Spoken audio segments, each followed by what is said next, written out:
No. Listen, I'm going to do something that you have never seen me do before, because I've never done it before. And whatever you're thinking, it's not what you think.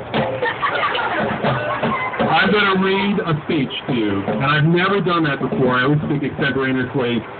But somebody a few days ago said something in Liberty Square in New York City that so much captured the heart of this movement that I can't do better than that.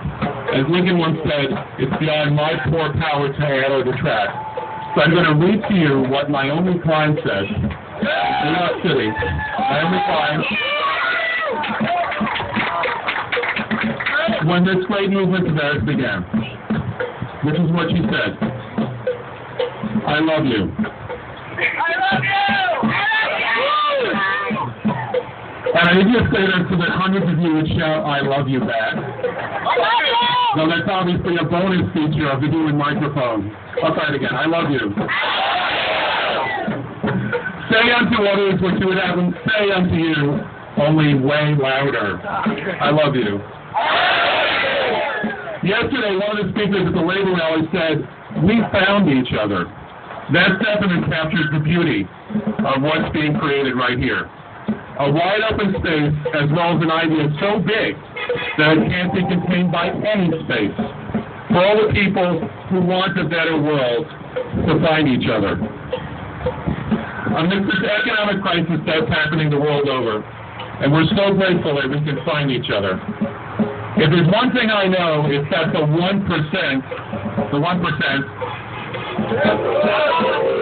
okay, on Fox News tonight, you'll see crowd boos Grayson. You will see that. I can guarantee you that you will see that. If there's one thing I know, it's that the 1% loves the crisis. When people are panicked and desperate and no one knows what to do, that's the ideal time to push through their wish list of corporate policies, privatizing education, privatizing Social Security, slashing public services, getting rid of the last constraints on corporate power. Amidst the economic crisis, this is happening the world over. And there's only one thing that can block that tactic, and fortunately, it's a very big thing. The 99%.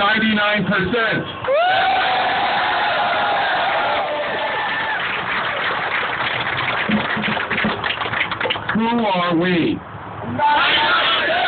Who are we? Who are we? And that 99% is taking the streets from Madison to Madrid to say, no, we will not pay for your crisis.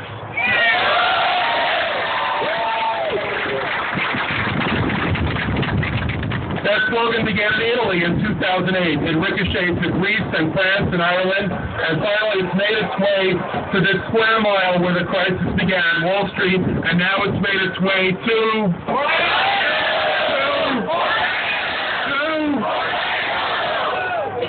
Why are they protesting? Asked the baffled pundits on TV. Meanwhile, the rest of the world asks, what took you so long?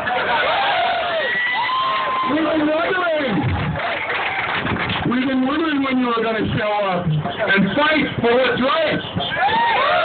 And most of all, people are saying, welcome. Welcome to the public forum. Many people have drawn parallels between Occupy Wall Street and the so-called anti-globalization protest that came to the world's attention in Seattle in 1999. That was the last time a global, youth-led, I said youth-led, decentralized movement took direct aim at corporate power. And I'm proud to have been part of what we call the movement of movements. But there are important differences too. For instance, we chose summits as our target. Summits are transient by their nature. They only last a week. That made us transient too. We'd appear, we'd grab world headlines, and then we'd disappear. In the frenzy of hyper-patriotism and militarism that followed the 9/11 attacks, it was easy to sweep us away completely. Occupy Wall Street and Occupy Orlando, on the other hand, has chosen a fixed target, and we've put no end date on our presence here.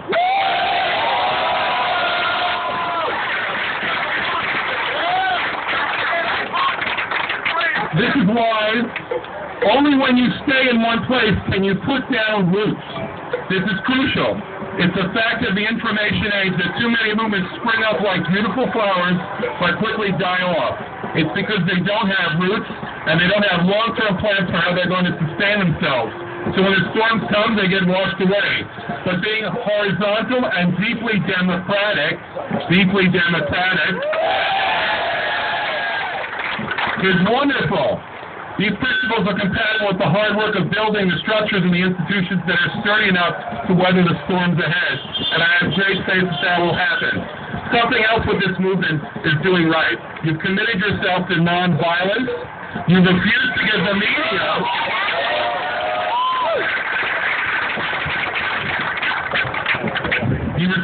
media the images of broken windows and street fights that it craves so desperately. In fact, when I look around here, I see a party. That's what I see. And that tremendous discipline has meant that again and again, the story has been unprovoked police brutality. We saw more of that just last night. But support for this movement grows and grows and grows. But the biggest difference a decade makes is that in 1999 we were taking on capitalism at the peak of its frenzy economic boom. Unemployment was low, stock portfolios were bulging, the media was drunk on easy money. Then it was about startups, not shutdowns. We pointed out that deregulation behind the frenzy came at a price. It was damaging to labor standards. It was damaging to environmental standards. Corporations were becoming more powerful in government, and it was damaging to our democracies. But to be honest, when the good times rolled, taking on an economic system based on greed was a tough sell, especially in the so-called rich countries. But 10 years later, there aren't any more rich countries. There's only a few rich people.